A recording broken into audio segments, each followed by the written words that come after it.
अगर शांति चाहिए तो शर्त मानो। अरुणाचल प्रदेश पर चीन को भारत की दो टूक क्यों जला था बीजिंग का जिगर, आपको इस वीडियो में बताएंगे। सवाल भी खड़े हो रहे हैं। देखिए, भारत और चीन के बीच बॉर्डर बवाल एक बार फिर से गर्मा गया है।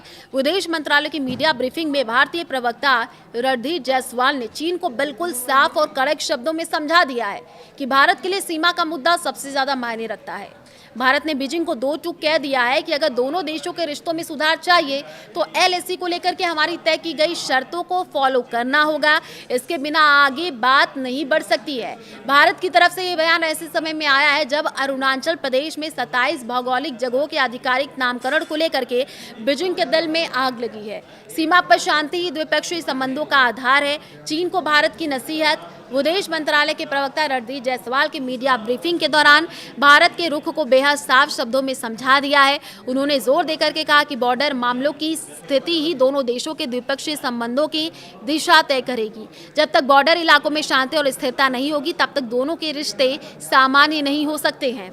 भारत ने किसी भी तरीके की मिसकैलकुलेशन या गलतफहमी से बचने की नसीहत भी दी है। रणधीर जायसवाल ने कहा कि दोनों देशों के पास जो भी बातचीत के मध्य मौजूद है उन सभी का इस्तेमाल किया जाएगा। भारत का हमेशा से मानना रहा है कि मुद्दों का समाधान केवल बातचीत के जरिए ही निकाला जा सकता है, लेकिन इसके लिए बॉर्डर मामले बातचीत के लिए शांति अनिवार्य है। इस पूरे विवाद की शुरुआत तब हुई जब भारत सरकार ने अरुणाचल प्रदेश में अपने प्रशासनिक नियंत्रण को और मजबूत करते हुए एक बड़ा कदम उठाया। सर्वेक्षण विभाग ने अरुणाचल प्रदेश के 27 जरूरी भौगोलिक स्थानों के मानक नामों के आधिकारिक नक्शे पर दर्ज कर दिया। भारत द्वारा नाम तय किए गए इस 27 स्थानों में 4 प्रमुख पहाड़ी दर्रे, एक ऊंचाई वाली झील, रणनीतिक रूप से महत्वपूर्ण कई मैदानी और पहाड़ी इलाके और एक ऐतिहासिक युद्ध स्मारक शामिल है। भारत के इस कदम के पीछे का मकसद एकदम साफ था, देश की सीमाओं के भीतर सही भौगोलिक पहचान दर्ज करना, आम जनता में इन इलाकों के महत्व को लेकर की जागरूकता बढ़ाना, चीन की उस चाल को करारा जवाब देना जिसके तहत वो बार बार भारतीय इलाकों के नाम बदलने की कोशिश करता रहा है। बौखलाए चीन का अवैध वाला राग भारत के इस प्रशासनिक कदम के सामने आते ही बीजिंग में खलबली मच गई। चीनी विदेश मंत्रालय के प्रवक्ता गुओ जियाकुन ने तुरंत बयान जारी करते हुए भारत के इस कदम का विरोध किया। चीन ने एक बार फिर अरुणाचल प्रदेश को भारत का हिस्सा मानने से इनकार कर दिया। भारत सरकार द्वारा जारी किए गए आधिकारिक नामों को अवैध, अमान्य और शून्य करार दे दिया है। चीन हमेशा की तरह अरुणाचल प्रदेश पर अपना बेबुनियाद दावा ठोकते हुए इसे जांगनान या दक्षिणी तिब्बत का हिस्सा बताता रहा है। बीजिंग का कहना है कि भारत के एक तरफा फैसले से इस क्षेत्र की कानूनी स्थिति नहीं बदलेगी और इससे दोनों देशों के बीच जारी बॉर्डर टॉक और मुश्किल हो सकती है। WMCC की बैठक के ठीक बाद बढ़ा है तनाव। चौंकाने वाली बात यह है कि भारत अपने आधिकारिक नक्शों को अपडेट करने की घोषणा दोनों देशों के बीच हुई एक अहम राजनयिक बैठक के तुरंत बाद की है।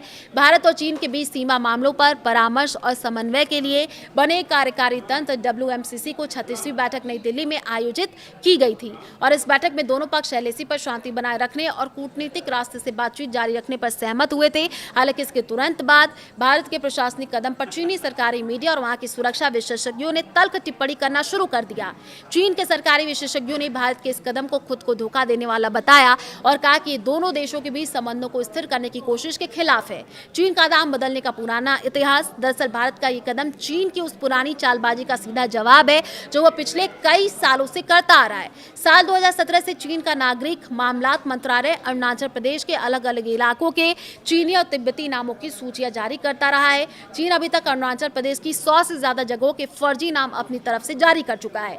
चीन का मानना है कि नक्शों पर चीनी नाम लिखने से वो उन इलाकों पर अपना दबाव मजबूत कर लेगा। हालांकि भारत ने इस बार चीन के इन बेतुके दावों को सिरे से खारिज किया है। भारत ने हमेशा से एक ही बात दोहराई है कि अरुणाचल प्रदेश भारत का एक अटूट और अभिन्न अंग था और हमेशा रहेगा। किसी दूसरे देश के मनगढ़ंत नाम रख देने से जमीनी हकीकत नहीं बदल जाती है।